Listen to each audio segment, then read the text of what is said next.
Pemirsa, Partai Demokrat terus berusaha menggoyang Gubernur DKI Jakarta Joko Widodo. Elektabilitas Jokowi yang selalu memuncaki daftar capres berbagai survei agaknya membuat Demokrat gerah dan berpikir untuk mencari kelemahan mantan wali kota Solo itu. Untuk membahas hal ini telah hadir bersama saya di studio pakar komunikasi politik dari Universitas Mercu Buana Jakarta, Heri Budianto. Pak Heri, terima kasih bergabung bersama Prime Time. Sebelum diskusi, saya ajak Anda dan pemirsa untuk melihat grafik yang berikut ini. Kita lihat ini adalah pernyataan dari Nur Hayati Assegaf, Ketua Fraksi Partai Demokrat di DPR RI. Ini terkait dengan isu kebakaran yang terjadi beberapa waktu lalu di Jakarta. Setahun Jokowi, 1.000 rumah terbakar dalam satu lokasi di Kelapa Gading. Apakah itu lambang keberhasilan, prestasi? Tidak pernah dalam sejarah Fauzi Bowo semua, tidak pernah ada 1.000 rumah terbakar. Di mana pemerintah daerah, semua tidurkah sampai rumah terbakar? Ya, berikutnya ada pernyataan langsung dari Ramadan Pohan, Wakil Sekjen DPP Partai Demokrat, yang menyoal isu penyadapan terkait dengan izin yang diberikan Jokowi. Izin pembangunan kedubes itu kan dari Jokowi. Kalau benar, itu berarti memberikan lampu hijau untuk disadap. Ini terkait dengan adanya renovasi di Kedutaan Amerika beberapa waktu lalu. Dan inilah puncaknya langsung dari Ketua Umum Partai Demokrat yang juga kebetulan Presiden Republik Indonesia, yang sudah tidak akan bisa mencalonkan lagi 2014, Mas Heri. Kalau biang kemacetan di Jakarta, datanglah ke Pak Jokowi. Itulah tugas gubernur, bupati, wali kota. Di Jakarta, di Bandung, Surabaya, di mana-mana gitu, yang harus jelaskan gubernurnya, wali kotanya. Itu dia. Bagaimana Anda mensikapi hal ini? Ya, kita lihat ya, memang belakangan terakhir Partai Demokrat, khususnya elit-elit, bahkan sampai ke puncak pimpinannya, Ketua Umum Partai Demokrat, yaitu Presiden Susilo Bambang Yudhoyono, berupaya memberikan statement dalam tanda petik menyerang ya kepada Jokowi ya. Kita bisa lihat dari berbagai macam isu. Nah, ini saya ingin katakan satu hal. Apa yang dilakukan oleh elit Demokrat ini jelas merugikan gitu ya. Demokrat sendiri? Jelas merugikan Demokrat. Kenapa karena simpati publik terhadap Jokowi itu kan luar biasa besar ya. Malah jadi bumerang ke Demokrat ya? Iya, karena apa? Kita bisa lihat ya, sekarang di media sosial pun itu kan menjadi perdebatan, lalu kemudian yang banyak diserang adalah kemudian Partai Demokrat kan dari itu semua. Tapi apakah dengan demikian, dengan aksi-aksi begitu memang otomatis akan mendongkrak popularitas Jokowi? Jokowi ini kan sedang menjadi idola publik, sama seperti Presiden SBY ketika tahun 2004. Sejarah berulang. Ya, nah ini kan sekarang kan pada saat itu Presiden SBY, lalu sekarang Jokowi makin diserang, makin kemudian itu dikritik dari sana sini. Itu akan jelas menimbulkan simpati publik yang luar biasa besar ya, Mas Doni, kepada Jokowi.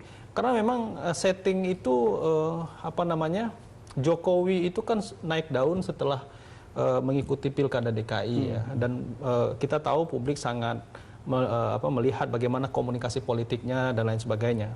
Nah, blunder yang dilakukan saya kira oleh elit Demokrat, mulai tadi kita lihat yang dilakukan oleh Ibu dari ketua fraksi sampai ke SBY pun. SBY. Yang terakhir saya menyoroti begini, ketika Presiden SBY misalnya mengatakan bahwa itu adalah tanggung jawab gubernur. Nah, Presiden SBY kan sebagai kepala pemerintahan, kepala negara. Jadi persoalan macet di Jakarta ya, saya kira itu bukan hanya persoalan Jokowi, tapi juga persoalan pemerintah pusat. Ini hulu ke hilir ya, nah, termasuk pusat punya peranan di sini. Persis. Apalagi jadi, Jakarta ibu kota negara. Iya, jadi ketika itu terjadi dan publik kan melihat bahwa bukan hanya itu dibebankan kepada pemerintahan DKI Jakarta, Jokowi Ahok dalam hal ini. Nah, itulah yang kemudian saya katakan blunder di awal tadi, bahwa ketika itu disampaikan lalu kemudian simpatinya kan semakin tinggi, semakin menaik. Pak Heri, apa yang dikatakan oleh SBY sebagai presiden itu sebenarnya tidak salah. Artinya memang tanggung jawab otonomi daerah itu kan ada di tangan gubernur. Tapi alangkah bijaksananya kalau nanti setelah koma buntutnya adalah pemerintah pusat akan mendukung atau mensupport apapun kebijakan daerah. Persis. Mungkin bisa mengangkat dua-duanya ya. Persis. Jadi gini, saya menyatakan dua hal. Ketika misalnya itu kan awalnya kan banyak demo ke istana. Orang berdemo lalu mengatakan Jakarta macet, sudah sangat saya mengatakan bahwa orang sudah berada pada titik nadir lah soal macet ini ya. Sore ini juga luar biasa. Anda pun hari ini mengalami macet. Iya, luar biasa pergi ke sini dengan memang Jakarta kota panjang. Perjuangan katanya, berjuang melawan macet. Iya. Jadi kalau itu dasarnya, lalu kemudian Presiden mengatakan itu tanggung jawab gubernur, begini. Bisa jadi para pendemo itu datang ke istana karena sudah tidak bisa lagi mengatakan atau menyampaikan inspirasi ke balai kota.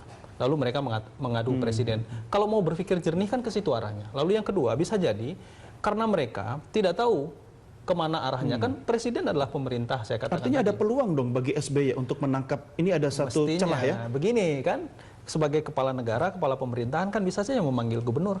Ini ada aspirasi seperti ini, Anda harus selesaikan dan lain sebagainya. Jauh lebih cantik. Dan saat itulah semua kamera menangkap gambar itu ya? Justru kalau itu dilakukan, bukan semacam kritik ketika misalnya sejumlah pengurus Kadin datang ke Istana Bogor lalu menyatakan itu depan media, kan akhirnya publik menyerang ya dalam artian merasa antipati apa yang disampaikan oleh presiden. Tapi kenapa tidak dilakukan oleh SBY? Apakah pembisik-pembisik yang ada di istana itu tidak memahami strategi seperti itu? Inilah yang saya katakan bahwa komunikasi politik di pemerintahan ya, juga komunikasi pemerintah sendiri itu tidak jalan.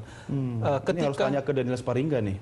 Nah, ya ini, jadi menurut saya orang-orang di lingkar, jadi Presiden SBY ini, orang mungkin tidak melihat dari perspektif bahwa beliau itu capek sekarang ya. Bebannya terlalu berat sebagai presiden yang tidak bisa dicalonkan lagi, lalu kemudian juga menyandang gelar ketua umum Partai Demokrat. Di sisi Partai Demokrat sendiri kan tidak solid untuk mendukung beliau. Ketika diserang lawan-lawan politik dari kiri kanan, nggak ada yang bela. Apa yang dilakukan oleh elit-elit Demokrat? Justru menjadi polemik. Elit yang ini bilang beda, ini bilang beda. Nah, ini saya katakan bahwa komunikasi politik Partai Demokrat buruk sekali. Jadi tidak bisa mendorong bagaimana partai itu bisa establish di publik. Begitu. Baik Pak Heri, kita break dulu untuk kita lanjutkan di segmen berikutnya. Pemirsa, kami segera kembali sesaat lagi.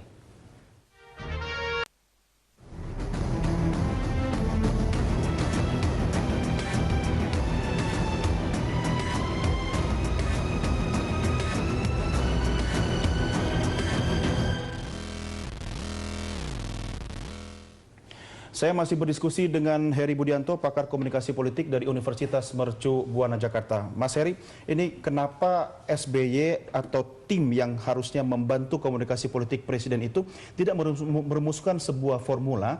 Artinya kalau sekarang Jokowi seperti malaikat, sekian banyak orang menghujat Jokowi, yang marah bukan Jokowi tapi masyarakat.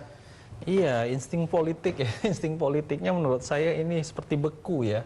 Tidak melihat tren. Mestinya karena kan mendekati akhir masa jabatan kah atau apa? Ya, kalau dari perspektif Presiden SBY, iya karena tidak bisa dicalonkan kembali. Tapi kan Partai Demokrat harus terus berjalan. Sebagai partai pemenang pemilu, mestinya kan realitas politik itu kan bisa dibaca. Kenapa tidak dirangkul saja Jokowi itu? Mestinya kan seperti itu. Yang saya katakan insting politik. Mestinya kan elit Demokrat melihat tren saat ini adalah Jokowi. Ya kan? Memang ada konvensi ya. Sekarang kita bisa tahu bahwa ada 11 calon. Tapi kan 11 calon nanti yang akan diusung kan sulit menurut saya untuk bersaing nanti di jangan-jangan cuma jadi cawapres. Nah, ini yang saya katakan. Mestinya kan, karena kan tren tadi, misalnya sekarang Jokowi sama dengan Presiden SBY 2004 yang kita sampaikan tadi misalnya. Kalau insting politiknya jalan, maka karena PDIP juga kan belum pasti mencalonkan Jokowi. Ya, kalau memang kemudian ini bisa digarap menurut saya, ya. Kan pernah itu ada isu bahwa Partai Demokrat mendekati Jokowi walaupun kemudian minimal bisa berkoalisi ya. Iya, menurut saya itu perlu dilakukan. Nah, inilah ya dalam politik itu kan memang kita juga harus memainkan sense of politics yang gitu kuat. Tapi kalau saya jadi SBY, Mas Heri, saya kayaknya gengsi banget ya. Apakah itu memang sedang dirasuk oleh presiden kita sekarang ini? Ya, Presiden SBY kan sebagai presiden memang satu hal ya, itu yang posisi yang harus kita lihat. Namun kan ketua umum Partai Demokrat. Jadi itu hal itu yang perlu kita lihat. Sebagai presiden iya akan selesai, tapi akan selesai masa baktinya. Tapi sebagai ketua umum Partai Demokrat kan punya tanggung jawab untuk memenangkan kembali partai ini pada pertarungan 2014. Lalu di mana sikap-sikap kenegarawanan dari seorang pemimpin dibutuhkan di sini? Itulah yang saya katakan perlu. Mestinya presiden lebih menata lagi komunikasi politiknya, menata lagi komunikasi publiknya, tidak tampil di media massa dengan bahasa-bahasa atau ketegangan-ketegangan. Kita bisa lihat lah ya dari raut wajah, dari statement yang disampaikan.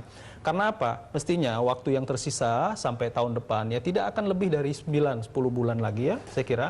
Ini harus bisa betul-betul membangun, lalu kemudian ini bisa dikenang nanti. Bahwa Presiden SBY memimpin 2 periode, 2004 sampai 2014, beliau dikenang sebagai bapak bangsa, lalu kemudian mempunyai kesan bahwa yang bersangkutan memang betul-betul misalnya apa yang diperhatikan, aspek-aspek itu yang lebih digali, bahwa misalnya kita katakan misalnya Pak Harto adalah bapak pembangunan, Bung Karno adalah tokoh proklamator, misalnya Gus Dur tokoh pluralisme dan lain sebagainya. SBY harus membangun. Nah, mestinya kan sayang 10 tahun loh, 10 tahun tuh harus ada brand bahwa SBY adalah tokoh apa. Oh gitu. Ada Mas, sebagai seorang jenderal yang bisa menciptakan lagu, yang kebetulan jadi presiden, tidak banyak pemimpin seperti itu. Persis. Nah, bagaimana sikap masyarakat dalam hal ini ketika nama Jokowi semakin menggurita elektabilitasnya, sementara SBY dengan kabinetnya sudah hampir mengakhiri masa jabatan.